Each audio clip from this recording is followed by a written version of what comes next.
I never thought it would come to this. Frankly, I had hoped that my wedding day would be the occasion when I could finally take the spotlight. After all, I have spent my entire life in the shadow of Mia. My younger sister Mia is the apple of everyone's eye. At the age of 28, she possesses everything: the appearance, the charm, and the unwavering support of our parents. In contrast, I have always been the responsible one, the one who did things the right way but never received the acclaim. I guess that's what happens when you're the quiet and thoughtful one in a family that values outgoing personalities. I am Rachel, 30 years old, with brown hair that always seems to lie flat no matter how many times I style it, and a smile that is more of a polite gesture rather than a true reflection of my emotions. I am getting married in 6 months and I should be excited. Yet there is this persistent knot in my stomach. It has been there ever since Jake proposed, and it has only tightened as the wedding approaches. Why? Because I can already sense my parents shifting their focus from me to Mia. Jake and I met 2 years ago through mutual friends at a bar in Brooklyn. He was 31, tall, with a kind of effortless smile that could put anyone at ease. We talked for hours that night about everything and nothing. I was immediately drawn to his laid-back nature. He is one of those guys who doesn't stress about anything, and that rubbed off on me. I guess that's why we're still together. He is the calm to my storm. The engagement was simple. A quiet dinner, a glass of wine, and then he was on one knee, asking me to spend eternity with him. I didn't hesitate for a moment. I said yes. But now, every conversation with my parents about the wedding feels like a battle. Mom and Dad, both in their late 50s, are wonderful people, but they have always had this strange preference for Mia. I have tried to shrug it off, but it's hard not to notice when your parents get that twinkle in their eyes every time Mia enters the room. Mia, the one who always got the best grades, the one who was always so much easier to deal with.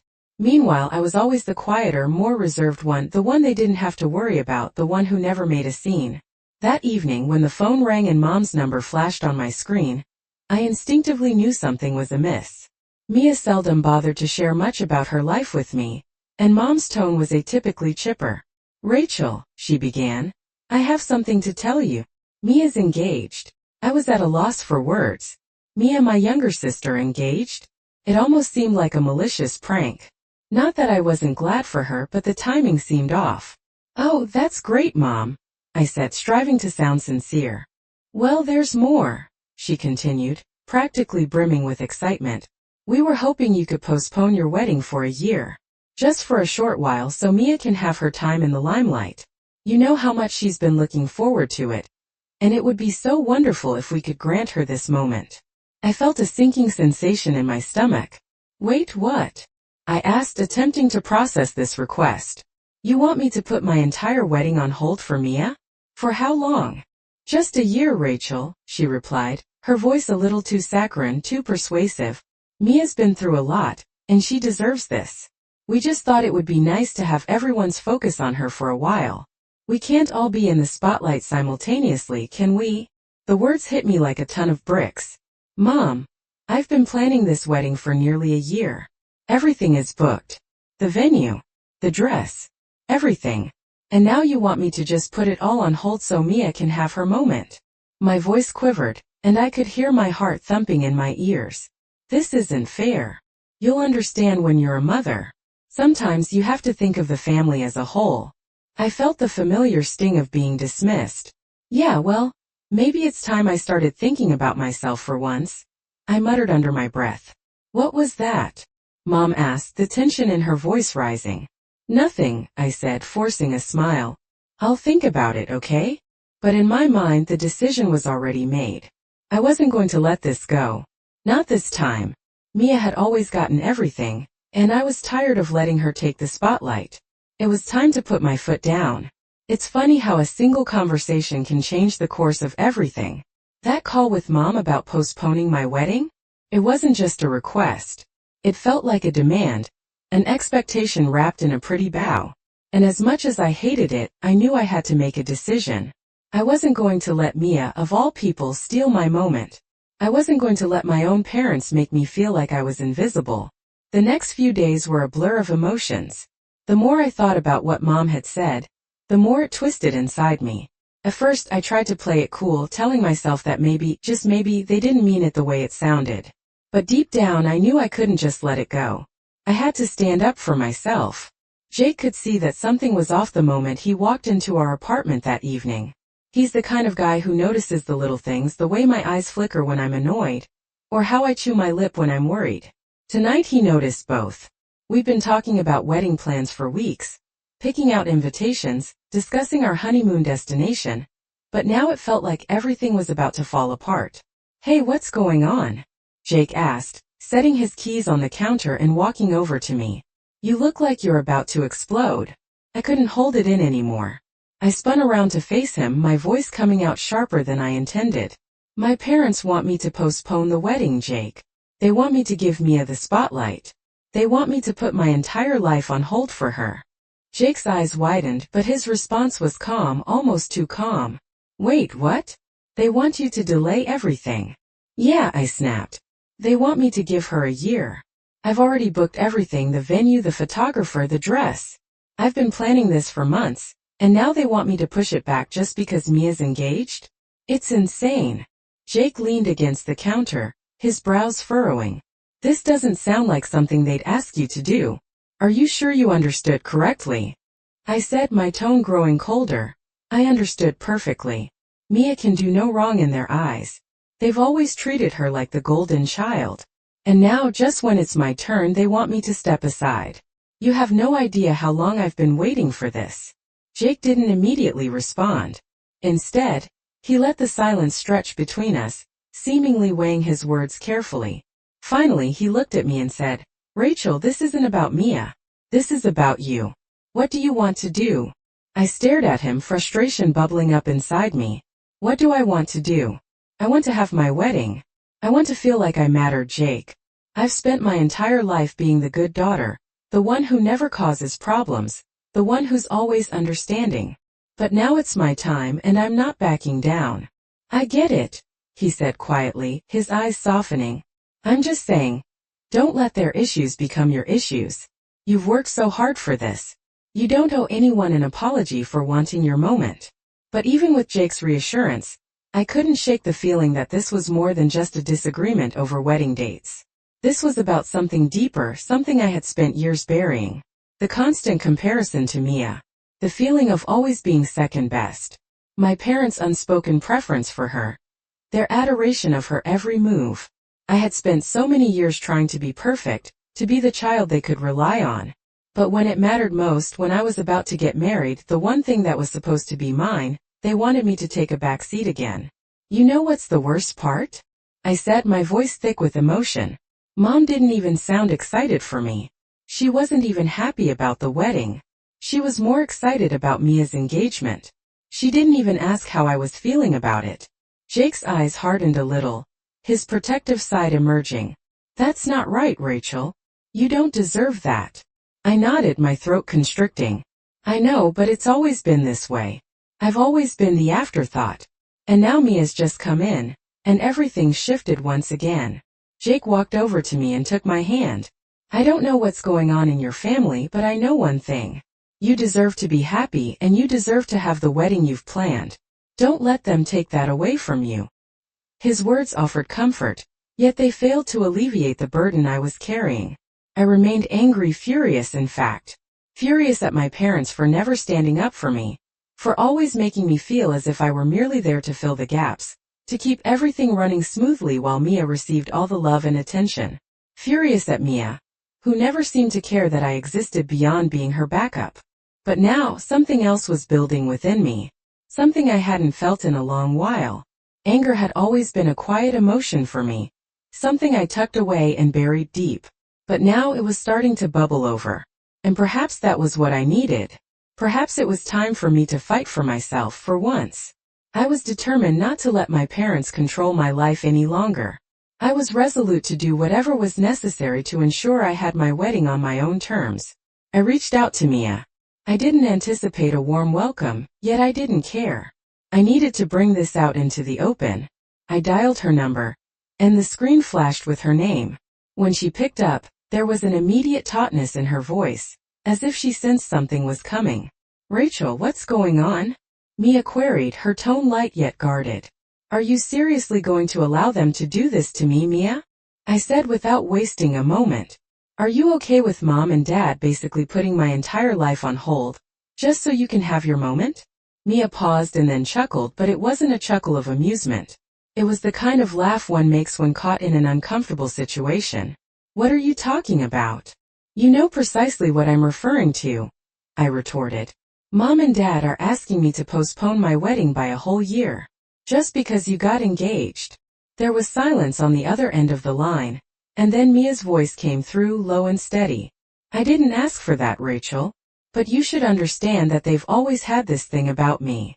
You can't be serious, I said, my voice rising. I'm the one who's always been there, who's always supported you. But I've had enough of living in your shadow. This time, I'm not going to let you take everything away from me. Don't make this more difficult than it needs to be, Mia said, her voice now cold. I didn't ask for any of this. Neither did I, Mia. But here we are. The conversation ended without a resolution, just a lot of silence and lingering resentment. But one thing was clear. This conflict wasn't merely about a wedding date. It was about all that had accumulated over the years. And I wasn't backing down. I had no inkling of just how much more dreadful it could become. As the day wore on, I continuously replayed every single moment from the previous evening, Mia's frigid tone, her dismissive attitude, and the way I could detect that familiar tinge of superiority in her voice. Nothing had altered.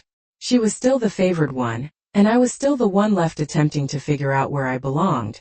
Jake could perceive that I was spiraling downward. He witnessed how I paced around our apartment, running my fingers through my hair, my thoughts perpetually racing. Initially, he didn't say a great deal, but I knew he was granting me space. We'd been together for over 3 years by now, and he knew when to prod me and when to hold back. Ultimately, however, he couldn't remain silent. Rachel, he said, his voice gentle yet resolute, you don't have to go through this alone. No matter what transpires, I'm with you. But you need to contemplate what you're doing. I turned to face him, my frustration boiling over. Do you think I desire to do this? Do you think I'm relishing being stuck in the midst of this chaos? My parents want me to step aside for Mia. They're asking me to postpone my wedding for a year. A year, Jake. And for what? Because she needs to be the center of attention once again. Jake's brow furrowed. I know it's unjust, but you have to ask yourself, what do you aim to achieve here? Is engaging in a feud with Mia worth it? That was a query I hadn't been able to answer. Truthfully, I wasn't certain what I was attempting to accomplish. All I knew was that I couldn't let this pass. I couldn't continue to allow Mia to trample all over me, acting as if everything she did was acceptable. And yet, I had this sinking sensation that if I didn't do something, if I didn't stand up for myself, I'd simply be trapped in this never-ending cycle of resentment. I knew one thing for certain. I had to expose the truth, Mia's secrets and her lies. She couldn't continue to get away with it. Even if it meant tearing the entire family apart to achieve it, so be it. That was when I decided to reach out to Tom. If there was anyone who could put an end to this entire charade, it was him. I had never been particularly close to him, yet over the years we had exchanged a few texts here and there. He was a decent fellow, not flawless, but definitely someone who seemed to have a sensible head on his shoulders. If he was aware of Mia's past, perhaps he would finally see her true nature. I picked up my phone and gazed at it for several minutes, debating whether I was making a colossal blunder. What if this backfired? What if Tom didn't believe me? But then I thought about all that Mia had done, about all the time she had deceived everyone, including him, and I simply couldn't remain silent any longer. I sent him a message. Hey Tom, I know this might seem out of the blue, but I think you need to know something about Mia. She has been concealing something from you, and I can't allow it to continue any further. Call me when you can. I hit send before I could second-guess myself. My heart was pounding furiously. This wasn't merely a conversation. It was a declaration of war. Mia had pushed me to this point and I was done being nice. When I looked at the caller ID and saw that it was Tom, my stomach gave an involuntary nervous flip as I picked up the call. Rachel. Tom's voice carried a note of caution, as if he wasn't quite sure how this conversation would unfold. What's going on? I'm not doing this to hurt you, I said hastily, but you deserve to know the truth. Mia has been lying to you. She's been cheating on you. There was a prolonged silence, and for a fleeting moment, I feared I might have lost him. But then he spoke again, his voice low and taut. "What are you talking about?" "Mia has been seeing someone else," I continued, endeavoring to keep my voice steady. "I don't know how long this has been going on, but it's definitely more than just a few weeks. I've seen the texts. I've seen the messages. And I can't simply sit here and watch you be pulled into her turmoil." I could almost envision the wheels turning in Tom's mind. This can't be true. Why would you tell me this?" "Because I'm tired of it, Tom," I retorted sharply. "I'm tired of Mia getting away with everything. She's always been the perfect little angel in everyone's eyes, but that's not who she is. She's a liar, and she's been lying to you." There was another long pause, and then I heard him sigh deeply. "I don't know what to say, Rachel. I'm not sure I believe you." "I understand," I said, attempting to remain composed. "But you have to ask yourself, do you truly think she's the woman you thought she was?" Tom didn't respond immediately. I could hear him muttering something under his breath, and then in the quietest voice I'd ever heard from him he said, "I don't know what to do now." I wanted to offer something comforting, but the truth was, I didn't know what to say either. This wasn't merely about Mia's infidelity any longer. It was about everything, about how one lie could disrupt so many lives. The conversation ended without a definite resolution, but I knew this was only the beginning. There was no turning back now. I'd set the wheels in motion, and Mia's world was about to crumble. But I couldn't help but wonder, what would happen next? Would Tom confront her? Would Mia try to twist this around and point the finger at me? I couldn't predict the consequences, but one thing was certain. Everything was about to change, and I had no idea how far I was willing to go to ensure I emerged on top. The days following my conversation with Tom seemed to pass in a haze. I went about my daily routine work, having meals with Jake, the occasional chat with friends. Yet my thoughts were constantly focused on Mia and Tom, and what was to come next. When Mia learned of what I told Tom, she didn't approach me directly. Instead, she sent a curt, calculated message to my phone, clearly designed to put me in my place without the need for a face-to-face confrontation. Precisely as I'd expected. "I don't know what your problem is, but this is between me and Tom. Stay out of it, Rachel. You don't know anything." Such audacity. She still acted as if she held all the power, as if I weren't the one with all the cards, as if I didn't know the entire story. I stared at the screen for a full minute before typing out my response, each word bringing more satisfaction than the last. "Mia, I didn't do this to hurt you. I did it because Tom deserves the truth. You've been lying to him for months, and now you're too proud to admit it. You're not getting away with this." I hit send without second-guessing myself. Jake, who had been sitting on the couch beside me, glanced over and raised an eyebrow. He knew something was up. He'd been observing the entire drama unfold with a mix of concern and quiet disbelief. "You really think she's going to back off now?" he asked, his voice laced with dry humor. I shook my head, my fingers still tightly clutching the phone. "I don't think anything will stop her. She's never had to face consequences for anything she's done. And now she is."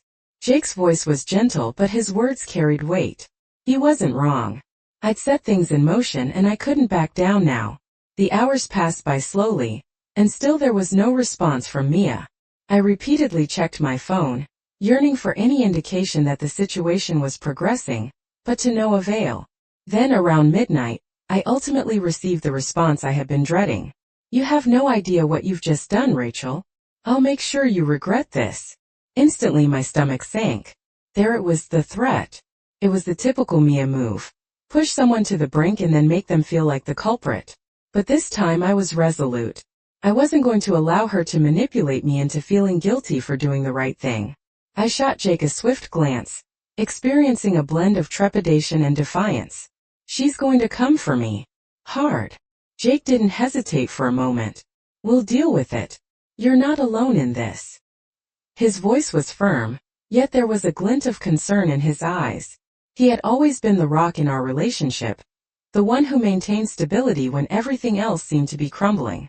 The next day, I decided to take the subsequent step. A family meeting. My parents had been persistently pressuring me to smooth things over with Mia, to simply disregard everything and let her have her moment. They failed to see the entire picture. They never did. They never understood what it felt like to be overshadowed by Mia's presence, to always be the one overlooked, the one not receiving the attention. But I'd had enough. So I called both Mom and Dad and informed them that we needed to talk. They agreed, naturally, but I could already tell from their voices that they were expecting me to apologize, to back down, to be the one to fix things as always. The moment I stepped inside, a flood of old familiar feelings rushed back.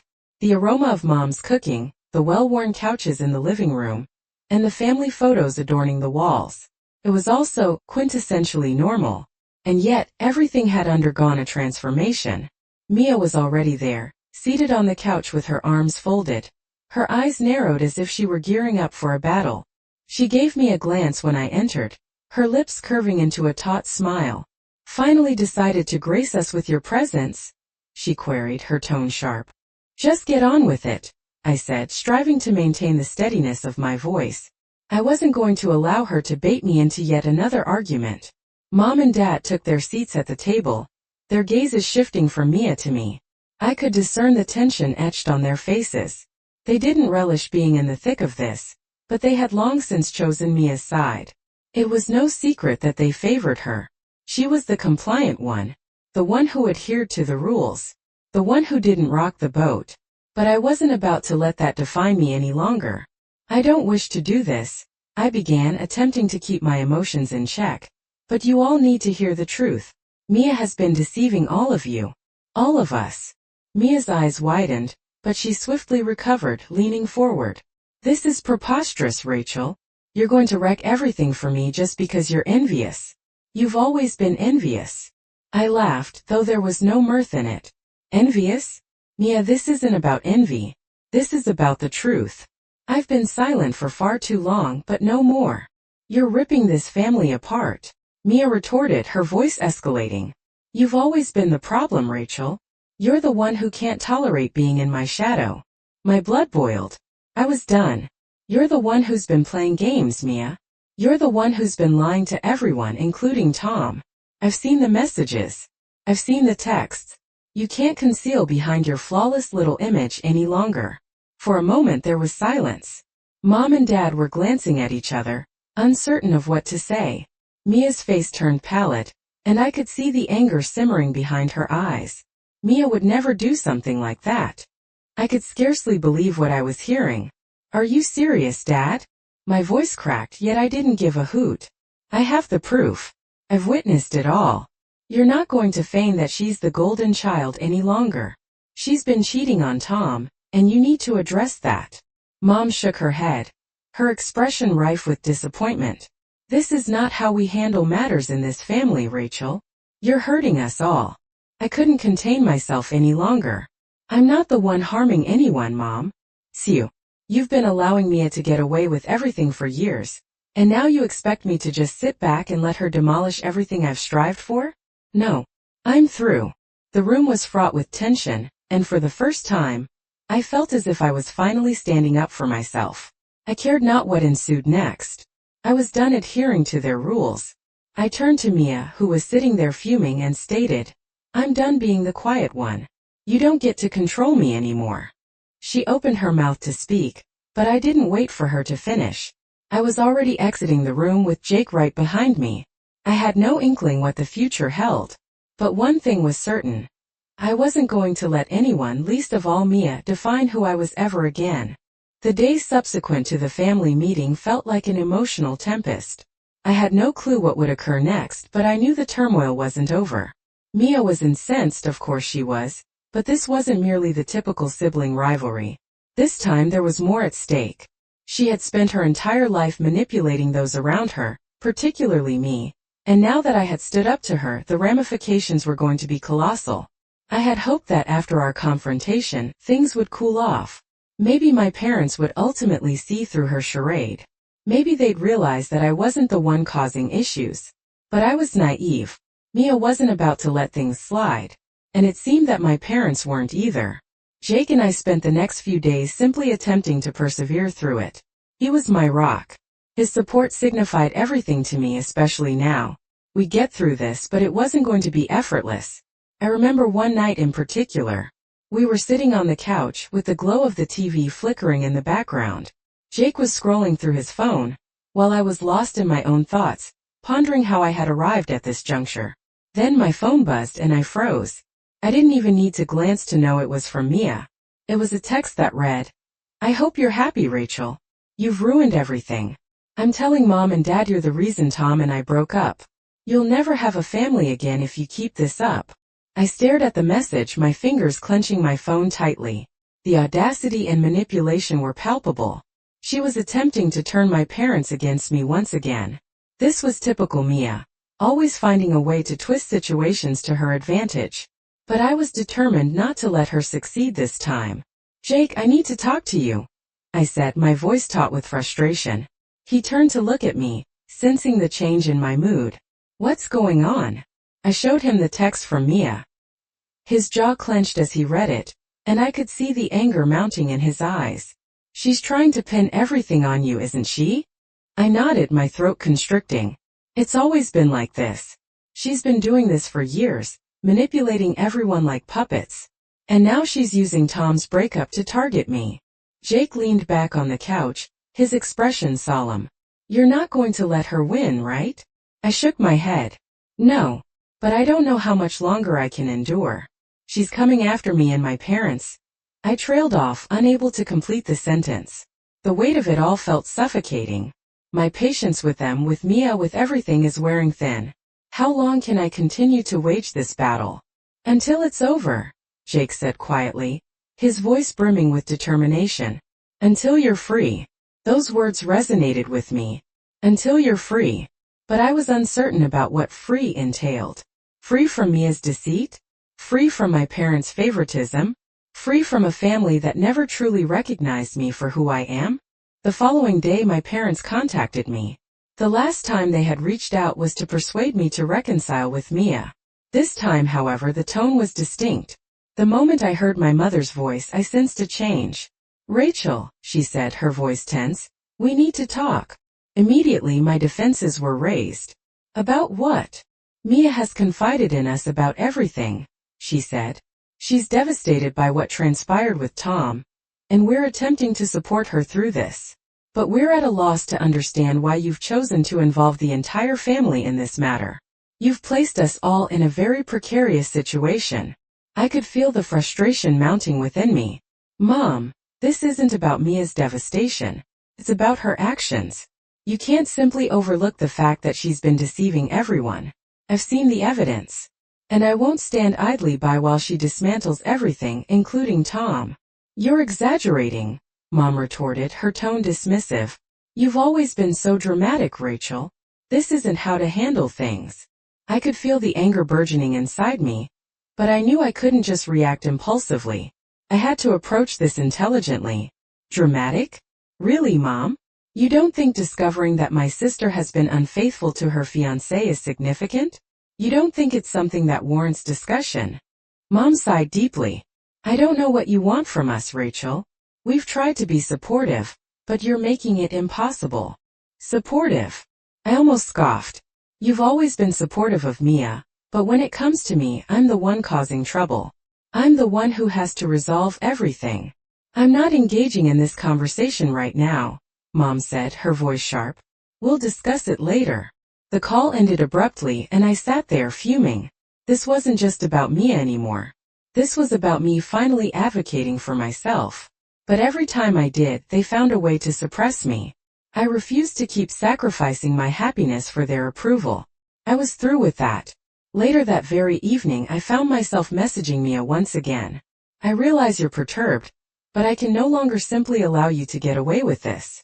It's time to confront the consequences of your actions. Tom deserves to know the truth, and you can't continue to conceal behind your falsehoods." I hit the send button and leaned back, gazing at the screen awaiting her reply. I had no inkling of what would ensue next, but I was geared up to face it. Mia wasn't going to be the one dictating my life any longer. As if on cue, my phone vibrated. It was her. "You're going to rue this, Rachel. You have no notion of what you're meddling with." I nearly smirked. She was still attempting to intimidate me, still striving to cow me into submission. But it wasn't going to work. Not anymore.